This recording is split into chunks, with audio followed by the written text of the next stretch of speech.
청와대가 오늘 공개한 그 계엄 관련 그 추가 세부 문건들 내용 하나하나가 상당히 충격적이고 그 사실은 1980년 이후에 우리가 이렇게 세세하고 이런 그 계엄과 관련된 얘기는 영화에서나 봤던 것 같다는 생각이 드는 정도인데 여기서 좀 우리가 논의했으면 좋겠다는 거는 뭐냐면요. 내용을 대충 보셨으니까 아시겠지만 이런 정도의 내용, 이런 정도의 그 계획이면은 실제 법정으로 갔을 때 내란 음모죄 적용이 가능할까요? 가능하지 않다고 말할 수 없다. 저는. 왜요, 그게? 정치인식 아주 그러니까 저는 가능할 것 같아요. 왜냐하면 저는 어떤 의미에서 제가 청취자 여러분들한테 죄송하다 말씀드려야 되는데 예. 왜냐하면 김효중 앵커 기억하시겠지만 처음에 이 문건 8페이지 문건 나왔을 때 그거 제가 다 읽어봤거든요. 그리고 아마 그 당시에 김광진 의원이랑 제가 토론할 때 이거는 계엄령 실행 문건 아니다. 검토 문건이다. 네, 왜냐하면 그때 느낌으로는 그랬죠. 네, 그때 그렇게 말씀드렸어요. 그러면서 제가 이런 몇 가지 그 논거를 말씀드렸는데 이 문건을 보니까 그 논거가 다 깨집니다. 거죠. 왜냐하면 그때 제가 말씀드렸던 얘기가 뭐냐면 계엄령 해제 아니 계엄하면 계엄령 해제할 수 있는데 그 당시에 보면은 더불어민주당 의원이랑 야당 의원이 더 반이고 자유한국당 120명인데 계엄령 해제 당연히 통과되는 거지 실형도 안 될 걸 이렇게 얘기했는데 오늘 보니까 계엄령 해제를 대비해서 야당 의원들 잡아가고 자유한국당 의원들 좀 압박해가지고 못 들어간다는 거 아니에요. 왜냐하면 자유한국당 의원이라고 다 계엄령 찬성하지 않을 거 아니겠습니까? 그렇겠죠. 여의도 당사 점거하죠. 니들 가면 죽어 이런다는 거 아니겠습니까? 아니, 지금 방송에서 지금. 그렇다는 얘기겠죠. 총칼로 들이고 말이 안 되는 얘기잖아요. 그래서 제가 정말 그 8페이지 물론 이 60페이지 문건 제가 다 본 건 아닙니다. 물론 왜냐하면 청와대 다 공개한 건 아니니까 뭐 문건을 다 보면 좀 생각이 바뀔 수도 있겠으나 현재 입장에서 말씀을 드리면 8페이지 문건을 다 봤을 때 구체적 실행 계획은 없고 단순히 좀 자세히 검토한 것뿐이다라고 말씀드렸던 제 주장을 바꾸게 하는 문건들이 나오는 거죠. 왜냐하면 너무 구체적이니까요. 물론 이걸 가지고 실제로 시뮬레이션까지 돌렸는지 무슨 의도로 했는지는 합수단에서 조금 더 조사를 해봐야 되겠지만 문건 자체가 너무너무 구체적. 그리고 또 저도 그런 말씀도 드렸어요. 예를 들어서 군인권센터에서 했던 얘기들 뭐 탱크 몇 대 그것도 그 당시 문건에는 탱크 몇 대는 얘기는 없어요. 예를 들어 부대명만 있으니까 그 부대에 있는 탱크 숫자 다 쓴 거 아니냐. 제가 이렇게 말씀드렸는데 여긴 실제로 여의도 광화문에 탱크 장갑차라는 얘기가 나오잖아요. 그러니까 정말 어마어마한 거죠. 저는 아직도 저는 사실 믿기지 무슨 생각을 가지고 이렇게 했을까. 내란 음모죄가 성립되기 위한 중요한 요건이 뭡니까? 일단은 조금 전에 말씀하셨던 대로 이제 어느 정도 실행 가능성이 있어야 됩니다. 그러니까 그때 이석기 전 통진당 의원 같은 경우에 이제 그게 안 됐던 게 이게 이대로 했다고 했을 때 이게 되는 거냐? 이대로 했다고 했을 때도 그러니까 이제 그런 어느 정도 그러니까 내란 음모라는 게 지금 범죄가 성립되는 단계가 쭉 나가는 단계가 3단계가 있는데 첫 번째가 예비 음모 단계가 있고 그다음이 미수 단계고 그다음이 기수라 그래서 완전히 범죄가 완성되는 단계거든요. 그러니까 예비 음모는 최초 단계인 거예요. 근데 어떻든 내란 예비 음모니까 내란의 어떤 요소를 가지고 있어야 되거든요. 내란죄는 그 국헌을 문란하게 할 목적으로 뭐 헌법기관의 그 뭐 기능을 정지시킨다던가 뭐 이렇게 하는 그런 것들을 말합니다. 그러니까 뭐 KT를 그걸 그렇게 관계네요. 뭐 전기밥솥으로 뭐 한 그 KT인가요? 하여튼 그러니까 그게 전기밥통으로 폭탄을 만들어서 KT를 접수하나? 뭐 하여튼 이게 되는 거냐? 뭐 하여튼 그랬을 때 이상하다라는 거였는데 이 정도는 사실 뭐 문제가 당연히 이거는 뭐 내란 음모일 뿐이 아니라 오히려 더 무서운 건 그거죠. 야 이게 됐을 때 조금 전에 시작할 때 앵커께서도 말씀하셨지만 이거 80년 광주 민주화운동 때 그때가 또 벌어질 뻔했었구나라는 게 참 모골이 송연한 거죠. 앞이 그냥 아찔합니다, 여러분. 선제적 조치가 성공의 관건이다. 그리고 구체적인 계엄사령부 설치 위치도 보고가 돼 있다는 거고요. 그리고 계엄령 문건에 보도 검열, 저희 지금 이거 하고 있는 거 보도 검열이 포함이 돼 있고요. 그리고 계엄령 문건에 통제 요원을 편성해서 보도 통제를 그러니까 그 유신 때 언론사에 보도국 또 편집국 안에 그 요원들이 들어가 있지 않습니까? 그래서 그 딱 나오면 조편 나온 거 보면 이거 빼 그럼 다 빼고 애썼던 그 시절 얘기하는 겁니다, 여러분. 도대체 국민을 뭘로 보고 이런 작전 계획을 아무렇게나 짜도 되고 이게 성공할 수 있다. 성공한 쿠데타는 처벌하지 않는다는 논리, 이론 이것을 가지고 있는 거 아닌가? 거기하고 결탁한 사법부. 예? 뭐 이런 방식으로 했으면 우리 같은 사람들은 다 어떻게 됐을까요? 아우, 앞이 그냥 아찔합니다, 여러분. 문건이 새로 나와서 그 내용을 국민 여러분들에게 설명을 드리겠습니다. 박근혜 정부의 기무사가 작성한 전시 개업 및 합수 업무 수행 방안은 이미 언론에 공개된 바 있습니다. 2017년 3월에 작성된 문건을 말합니다. 이 패널에 나와 있는 요 문건입니다. 그 문서에 딸린 대비계획 세부 자료가 어제 7월 19일 국방부를 통해 청와대의 국가안보실과 민정수석실에 제출되었습니다. 이 문건을 말합니다. 아래 하단에 있는 문건입니다. 대비계획 세부 자료는 단계별 대응계획, 유수령, 계엄선포, 계엄 시행 등 4가지 큰 제목 아래 21개 항목, 총 67페이지로 작성되어 있습니다. 제출된 계엄 대비계획 세부 자료의 구체적인 내용을 보면 계엄을 성공시키기 위해서는 보안 유지 하에 신속한 계엄 선포, 계엄군의 주요 목 장악 등 선제적 조치 여부가 계엄 성공의 관건이라고 적시되어 있습니다. 여기서 목이라고 하면 길목의 목을 말합니다. 또한 대비계획 세부 자료에는 비상계엄 선포문, 계엄 포고문 등이 이미 작성되어 있습니다. 또 통상의 계엄 매뉴얼과 달리 합참의장을 배제하고 육군 참모총장을 계엄사령관으로 추천하는 판단의 요소와 검토 결과가 포함되어 있습니다. 또 대통령이 국정원장에게 계엄사령관의 지휘 통제에 따르도록 지시하고 있으며 국정원 2차장이 계엄사령관을 보좌토록 조치하는 등 국정원 통제 계획도 포함되어 있음을 확인했습니다. 구체적인 계엄사령부 설치 위치도 보고되어 있습니다. 계엄 선포와 동시에 발표될 언론 출판 공연 전시물에 대한 사전 검열 공고문과 각 언론사별 계엄사 요원 파견 계획도 작성돼 있었습니다. 이 내용에 따르면 계엄사 보도 검열단 9개 반을 편성해 신문 가판, 방송통신 원고, 간행물 견본, 영상 제작품 원본을 제출받아 검열할 계획이었습니다. KBS, CBS, YTN 등 22개 방송, 조선일보, 매일경제 등 26개 언론, 연합뉴스, 동아닷컴 등 8개 통신사와 인터넷 신문사에 대해 통제 요원을 편성하여 보도 통제하도록 했습니다. 인터넷 포털 및 SNS 차단, 유언비어 유포 통제 등의 방안도 담겨 있었습니다. 국회에 대한 대책도 마련되어 있습니다. 20대 여소야대 국회 상황을 고려해 국회의 계엄 해제 표결을 막기 위한 방법입니다. 이 방안에는 당정 협의를 통해 여당 의원들이 계엄 해제 국회 의결에 참여하지 않도록 하는 방안이 있으며 여기서 여당 의원이라 하면 자유한국당을 말합니다.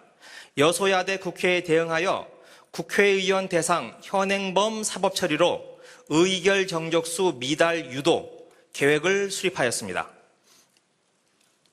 구체적으로는 먼저 계엄사령부가 집회, 시위 금지 및 반정부 정치활동 금지 포고령을 선포하고 위반 시 구속수사 등 엄정 처리 방침 경고문을 발표한 후 불법 시위 참석 및 반정부 정치활동 의원 집중 검거 후 사법 처리하여 의결 정족수 미달을 유도하는 내용도 포함되어 있습니다.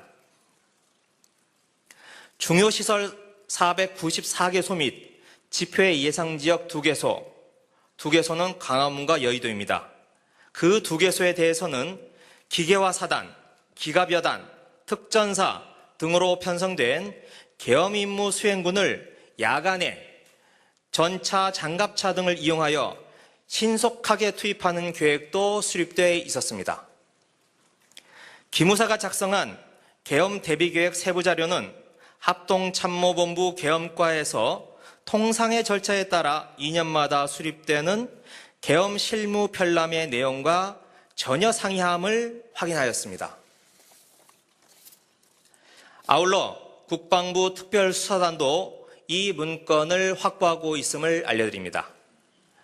이 문건을 공개한 이유는 이 문건이 가지고 있는 중대성과 국민적 관심이 높은 만큼 국민에게 신속하게 공개하는 것이 국민에 대한 도리라고 생각했습니다.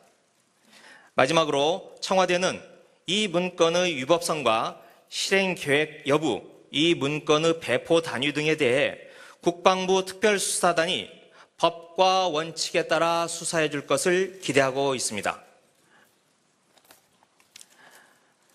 제가 책자 2개를 가지고 나왔는데요.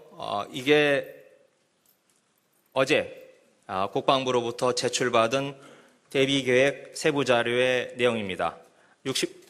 67페이지, 67쪽짜리 내용이 담겨 있습니다. 그리고 이건 합참에서 발표하는 계엄 실무 편람입니다. 통상적인 계엄령이 어떻게 발동되고 어떤 절차를 밟는지 통상적인 매뉴얼이 담겨 있습니다. 이 매뉴얼과 이 대비계획 세부자료는 완전히 다른 내용입니다. 패널 잠깐만 좀 설명드리겠습니다. 아까 말씀드렸듯이 이게 이미 언론에 공개된 2017년 3월 작성된 문건이고요. 이 문건에 딸린 대비계획 세부자료 67페이지 자료가 이 내용입니다. 모두 21개 항목인데 그중에서 몇 가지 항목만 뽑아봤습니다.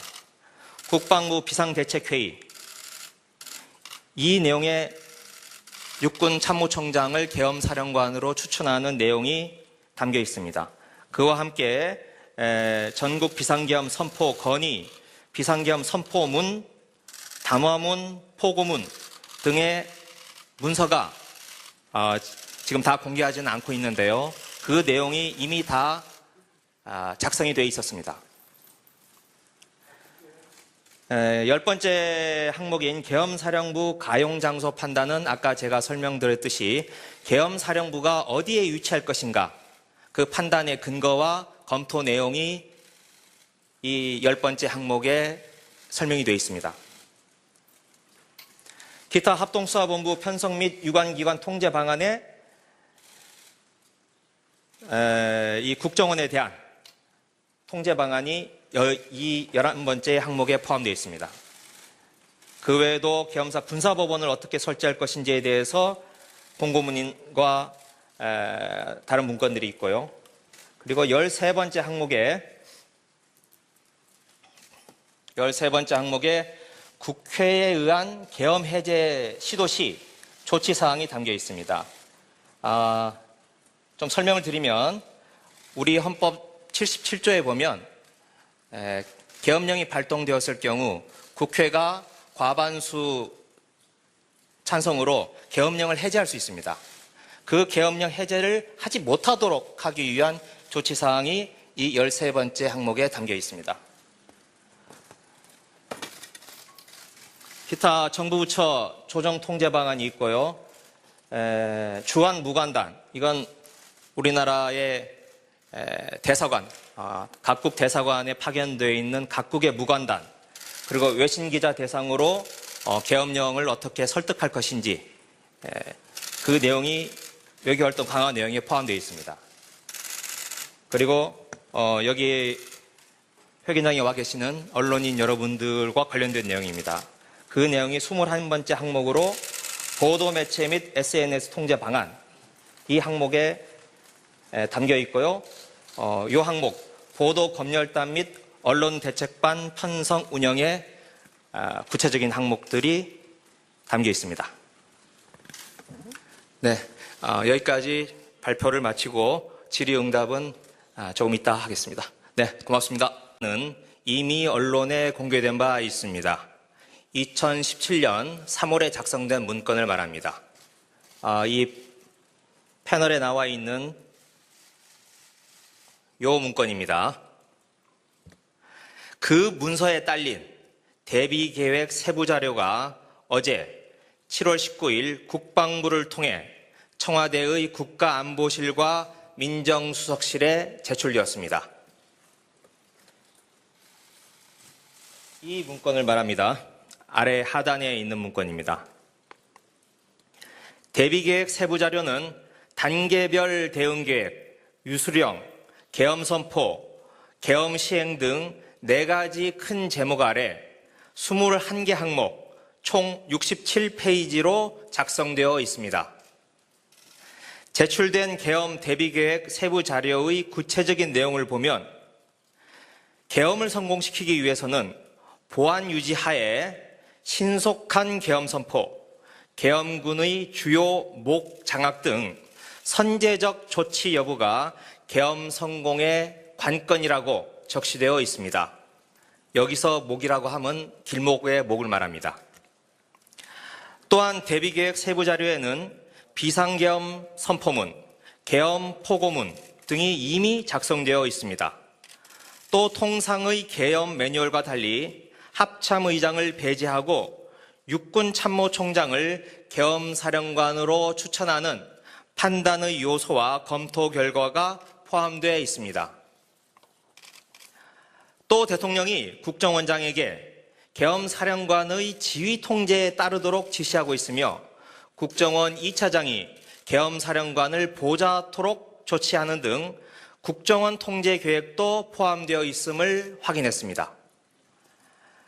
구체적인 계엄사령부 설치 위치도 보고되어 있습니다. 계엄 선포와 동시에 발표될 언론 출판 공연 전시물에 대한 사전 검열 공고문과 각 언론사별 계엄사 요원 파견 계획도 작성돼 있었습니다. 이 내용에 따르면 계엄사 보도 검열단 9개 반을 편성해 신문 가판, 방송통신 원고, 간행물 견본, 영상 제작품 원본을 제출받아 검열할 계획이었습니다. KBS, CBS 이 문건의 위법성과 실행 계획 여부, 이 문건의 배포 단위 등에 대해 국방부 특별수사단이 법과 원칙에 따라 수사해 줄 것을 기대하고 있습니다. 제가 책자 2개를 가지고 나왔는데요. 이게 어제 국방부로부터 제출받은 대비계획 세부자료의 내용입니다. 67페이지, 67쪽짜리 내용이 담겨 있습니다. 그리고 이건 합참에서 발표하는 계엄 실무 편람입니다. 통상적인 계엄령이 어떻게 발동되고 어떤 절차를 밟는지 통상적인 매뉴얼이 담겨 있습니다. 이 매뉴얼과 이 대비계획 세부 자료는 완전히 다른 내용입니다. 패널 잠깐만 좀 설명드리겠습니다.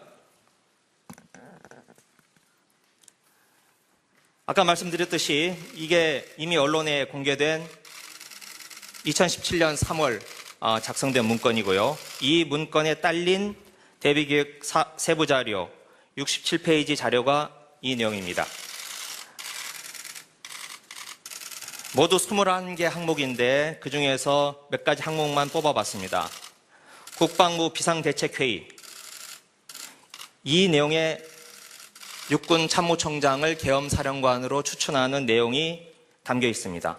그와 함께 전국 비상계엄 선포 건의, 비상계엄 선포문, 담화문, 포고문 등의 문서가 지금 다 공개하지는 않고 있는데요. 그 내용이 이미 다 작성이 되어 있었습니다. 10번째 항목인 계엄사령부 가용장소 판단은 아까 제가 설명드렸듯이 계엄사령부가 어디에 위치할 것인가, 그 판단의 근거와 검토 내용이 이 10번째 항목에 설명이 되어 있습니다. 기타 합동수사본부 편성 및 유관기관 통제 방안에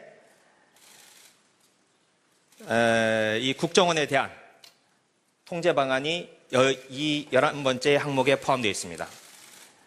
그 외에도 계엄사 군사법원을 어떻게 설치할 것인지에 대해서 공고문과 다른 문건들이 있고요. 그리고 13번째 항목에 청와대가 오늘 공개한 그 계엄 관련 그 추가 세부 문건들 내용 하나하나가 상당히 충격적이고 그 사실은 1980년 이후에 우리가 이렇게 세세하고 이런 그 계엄과 관련된 얘기는 영화에서나 봤던 것 같다는 생각이 드는 정도인데 여기서 좀 우리가 논의했으면 좋겠다는 거는 뭐냐면요. 내용을 대충 보셨으니까 아시겠지만 이런 정도의 내용, 이런 정도의 그 계획이면은 실제 법정으로 갔을 때 내란 음모죄 적용이 가능할까요? 가능하지 않다고 말할 수 없다. 저는. 뭐예요, 그게? 정치인식 바보. 아니 그러니까 저는 가능할 것 같아요. 왜냐하면 저는 어떤 의미에서 제가 청취자 여러분들한테 죄송하다 말씀드려야 되는데 예. 왜냐하면 김효성 의원 거 기억하시겠지만 처음에 이 문건 8페이지 문건 나왔어요. 그거 제가 다 읽어봤거든요. 예. 그리고 아마 그 당시에 김광진 의원이랑 제가 토론할 때 이거는 계엄령 실행 문건 아니다. 검토 문건이다. 네, 왜냐하면 그때 느낌으로는 그랬죠. 네, 그때 이게 그렇게 말씀드렸어요. 그러면서 제가 이러이러 몇 가지 그 논거를 말씀드렸는데 이 문건을 보니까 그 논거가 다 깨지는 깨집니다. 거죠. 왜냐하면 그때 제가 말씀드렸던 얘기가 뭐냐면 계엄령 해제 아니 계엄하면 계엄령 해제할 수 있는데 그 당시에 보면은 더불어민주당 의원이랑 야당 의원이 더 반이고 자유한국당 120명인데 계엄령 해제 당연히 통과되는 거지 실형도 안 될 걸 이렇게 얘기했는데 오늘 보니까 계엄령 해제를 대비해서 잡아간다는 거 아니에요? 야당 의원들 잡아가고 자유한국당 의원들 좀 압박해가지고 못 들어간다는 거 아니에요? 왜냐면 네. 자유한국당 의원이라고 다 계엄령 찬성하지 않을 거 아니겠습니까? 그렇겠죠. 여의도 당사 점거하죠. 니들 가면 죽어 이런다는 거 아니겠습니까? 아니, 지금 방송에서 지금 에? 아, 그렇다는 얘기겠죠. 총칼로 들이대 이거 말이 안 되는 얘기잖아요. 그래서 제가 정말 그 8페이지 물론 이 60페이지 문건 제가 다 본 건 아닙니다. 물론 네네. 왜냐하면 청와대 다 공개한 건 아니니까 뭐 문건을 다 보면 좀 생각이 바뀔 수도 있겠으나 현재 입장에서 말씀을 드리면 8페이지 문건을 다 봤을 때 구체적 실행 계획은 없고 단순히 좀 자세히 검토한 것뿐이다라고 말씀드렸던 제 주장을 네. 바꾸게 하는 문건들이 나오는 거죠. 왜냐하면 너무 구체적이니까요. 물론 이걸 가지고 실제로 시뮬레이션까지 돌렸는지 무슨 의도로 했는지는 합수단에서 조금 더 조사를 해봐야 되겠지만 문건 자체가 너무너무 구체적. 그리고 또 저도 그런 말씀도 드렸어요. 예를 들어서 군인권센터에서 했던 얘기들 뭐 탱크 몇 대 그것도 예. 그 당시 문건에는 탱크 몇 대는 얘기는 없어요. 예. 예를 들어 부대명만 있으니까 그 부대에 있는 탱크 숫자 다 쓴 거 아니냐. 제가 이렇게 말씀드렸는데 여기 실제로 여의도 광화문에 탱크 장갑차라는 얘기가 나오잖아요. 그러니까 정말 어마어마한 거죠. 저는 아직도 저는 사실 믿기지 않아요. 무슨 생각을 가지고 이렇게 했을까? 내란 아무리 음모죄가 그래도. 성립되기 위한 중요한 요건이 뭡니까? YTN 등 22개 방송, 조선일보, 매일경제 등 26개 언론, 연합뉴스, 동아닷컴 등 8개 통신사와 인터넷 신문사에 대해 통제 요원을 편성하여 보도 통제하도록 했습니다. 인터넷 포털 및 SNS 차단, 유언비어 유포 통제 등의 방안도 담겨 있었습니다. 국회에 대한 대책도 마련되어 있습니다. 20대 여소야대 국회 상황을 고려해 국회의 계엄 해제 표결을 막기 위한 방법입니다. 이 방안에는 당정 협의를 통해 여당 의원들이 계엄 해제 국회 의결에 참여하지 않도록 하는 방안이 있으며 여기서 여당 의원이라 함은 자유한국당을 말합니다. 여소야대 국회에 대응하여 국회의원 대상 현행범 사법 처리로 의결 정족수 미달 유도 계획을 수립하였습니다. 구체적으로는 먼저 계엄사령부가 집회, 시위 금지 및 반정부 정치활동 금지 포고령을 선포하고 위반 시 구속수사 등 엄정 처리 방침 경고문을 발표한 후 불법 시위 참석 및 반정부 정치활동 의원 집중 검거 후 사법 처리하여 의결 정족수 미달을 유도하는 내용도 포함되어 있습니다. 중요시설 494개소 및 집회 예상지역 2개소, 2개소는 광화문과 여의도입니다. 그 2개소에 대해서는 기계화 사단, 기갑여단, 특전사 등으로 편성된 계엄 임무 수행군을 야간에 전차, 장갑차 등을 이용하여 신속하게 투입하는 계획도 수립되어 있었습니다. 기무사가 작성한 계엄 대비계획 세부자료는 합동참모본부 계엄과에서 통상의 절차에 따라 2년마다 수립되는 계엄 실무 편람의 내용과 전혀 상이함을 확인하였습니다. 아울러 국방부 특별수사단도 이 문건을 확보하고 있음을 알려드립니다. 이 문건을 공개한 이유는 이 문건이 가지고 있는 중대성과 국민적 관심이 높은 만큼 국민에게 신속하게 공개하는 것이 국민에 대한 도리라고 생각했습니다. 마지막으로 청와대는 일단은 조금 전에 말씀하셨던 대로 이제 어느 정도 실행 가능성이 있어야 됩니다. 그러니까 그때 이석기 전 통진당 의원 같은 네네. 경우에 이제 그게 안 됐던 게 이게 이대로 했다고 했을 때 네. 이게 되는 됐겠냐. 거냐? 이대로 했다고 했을 때도 그러니까 이제 그런 어느 정도 그러니까 내란 음모라는 게 지금 범죄가 성립되는 단계가 쭉 나가는 단계가 세 단계가 있는데 첫 번째가 예비 음모 단계가 있고 예. 그다음이 미수 단계고 그다음이 기수라 그래서 완전히 범죄가 네. 완성되는 단계거든요. 그러니까 예비 음모는 최초 단계인 거예요. 예.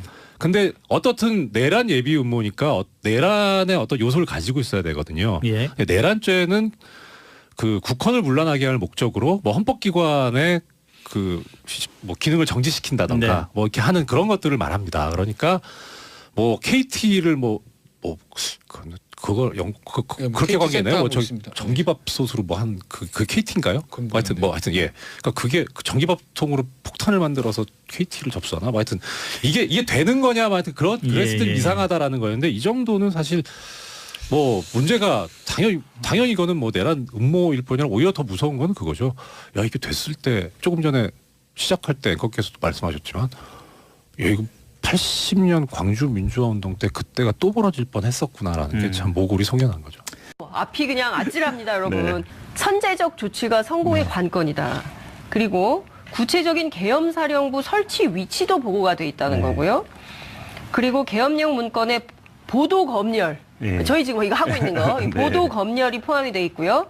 그리고 계엄령 문건에 통제 요원을 편성해서 보도 통제를. 그러니까 그 유신 때 언론사에 보도국 또 편집국 안에 그 요원들이 들어가 있지 않습니까? 그래서 그 딱 나오면 조편 나온 거 보면 이거 빼 그럼 다 빼고 애썼던 그 시절 얘기하는 겁니다, 여러분. 도대체 국민을 뭘로 보고 이런 작전 계획을 아무렇게나 짜도 되고 이게 성공할 수 있다. 성공한 쿠데타는 처벌하지 않는다는 논리, 이론 이것을 가지고 있는 거 아닌가? 거기하고 결탁한 사법부.